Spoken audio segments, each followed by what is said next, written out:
2022 का उत्तर प्रदेश विधानसभा चुनाव बड़ा दिलचस्प रहा कई मामलों में।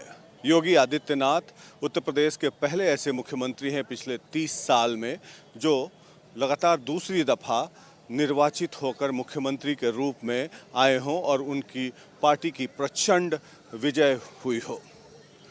अगर इतिहास के पन्नों को हम लोग पलटे तो 2017 में उत्तर प्रदेश में बीजेपी नरेंद्र मोदी के नेतृत्व में चुनाव जीत कर आई प्रचंड बहुमत से 325 सीटों से, और योगी आदित्यनाथ का नाम कहीं भी नहीं था कि वो उत्तर प्रदेश के मुख्यमंत्री बनेंगे।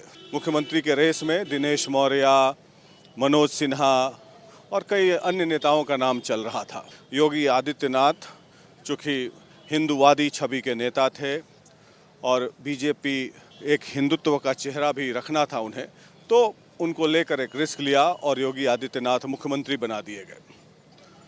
लेकिन योगी आदित्यनाथ ने किस्मत की बाजी को पलट दी और पिछले 5 साल में जिस तरीके से मेहनत किया ईमानदारी से और एक फ़कीर होते हुए और एक तरीके से योगी होते हुए,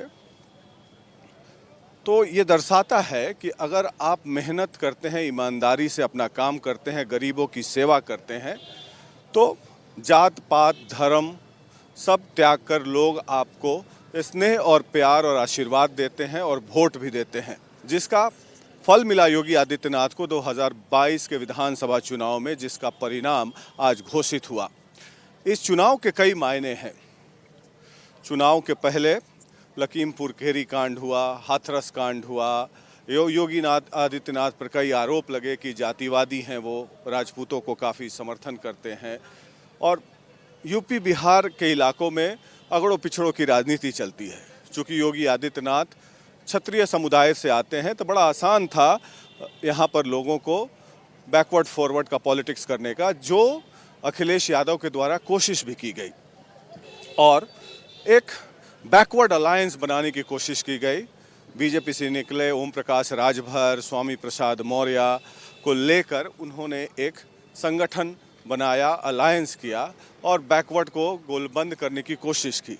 लेकिन चुनाव में जब हम लोग फील्ड में घूम रहे थे तो कई मुद्दे थे जिसमें ये देखा गया कि योगी आदित्यनाथ ने जिस तरीके से अपराधियों पर बुलडोजर चलाया, भ्रष्टाचारियों पर बुलडोजर चलाया, उनके प्रोग्राम्स पॉलिसीज़ जो अनाज बंटवाया और भी आवास दिलाया, रोड बनाया, जैसे कि बिजली मुहैया कराई जो अखिलेश यादव के समय नहीं थी, वो गरीबों के बीच में बहुत ही लोकप्रिय हुआ और गरीबों ने जाति मजहब सब तोड़कर उनको अपार स्नेह दिया और वो दिख रहा था ग्राउंड में। और हम लोगों ने रिपब्लिक मीडिया नेटवर्क पर मैंने प्रेडिक्ट भी किया था कि ये योगी आदित्यनाथ का वेव है, जो कि आज सही साबित हुआ। अगर जनता की नब्ज टटोलते हैं आप, अगर जात पात धर्म जाति से अलग होकर आप पॉलिटिक्स को कवर करते हैं तो आप सही पाएंगे। और इस तरह की एक अनोखी घटना है कि कोई अगड़ी जाति का नेता पिछड़ों का नेता बन जाए, क्योंकि पिछड़ी जातियों की संख्या उत्तर प्रदेश में काफ़ी है और बिना पिछड़ी जातियों के समर्थन के बावजूद योगी आदित्यनाथ चुनाव नहीं जीत पाते। तो ये दर्शाता है, ये सबक है उन नेताओं को कि काम कीजिए, मेहनत कीजिए, गवर्नमेंट के पॉलिसीज़ को लाइए और गरीबों के बीच में जन कल्याण कीजिए, न कि जाति पाति और गठजोड़ बना के चुनाव जीतने की कोशिश कीजिए। ये अखिलेश यादव आज सोच रहे होंगे, क्योंकि उनका एक सुनहरा मौका था। यादव मुस्लिम जाट का कॉम्बिनेशन बनाया वेस्टर्न यूपी में, इस बेल्ट में बैकवर्ड जातियों का कोऑर्डिनेशन बनाया, कॉम्बिनेशन बनाया, सब धरा का धरा रह गया। और योगी आदित्यनाथ कहते थे कि स्वामी प्रसाद मौर्य, ओम प्रकाश राजभर सब चुनाव हारेंगे, और उनकी बात एक तरीके से सही साबित हुई। तो अब योगी आदित्यनाथ 49 साल के हैं। बीजेपी में इस बार अपने बल पर योगी नरेंद्र मोदी जी के सानिध्य के कारण वो चुनाव जीत कर आए हैं। एक नया एक नेता का उदय हुआ है बीजेपी में और अगले 22 से 25 साल तक वो भारतीय राजनीति पर छाए रहेंगे, क्योंकि उनकी एक छवि है फ़कीर की, ईमानदार नेता की।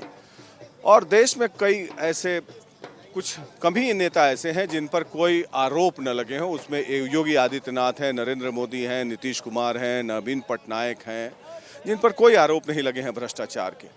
और इस तरह के लोगों को लोग पसंद करते हैं और परिवार को भी प्रश्रय नहीं देते हैं ऐसे नेता। तो लोगों में इस तरह के नेता लोकप्रिय होते हैं और आज की जीत है ये उन नेताओं के लिए सबक है जो नेता जात पात परिवार के चक्कर में पड़े रहते हैं।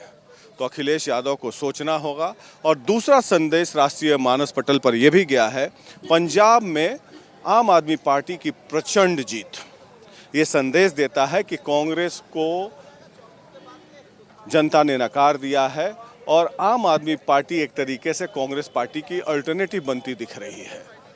तो इस चुनाव के दो इम्पॉर्टेंट टेकअवेज है, योगी आदित्यनाथ का उदय और आम आदमी पार्टी का कांग्रेस का अल्टरनेटिव बनना।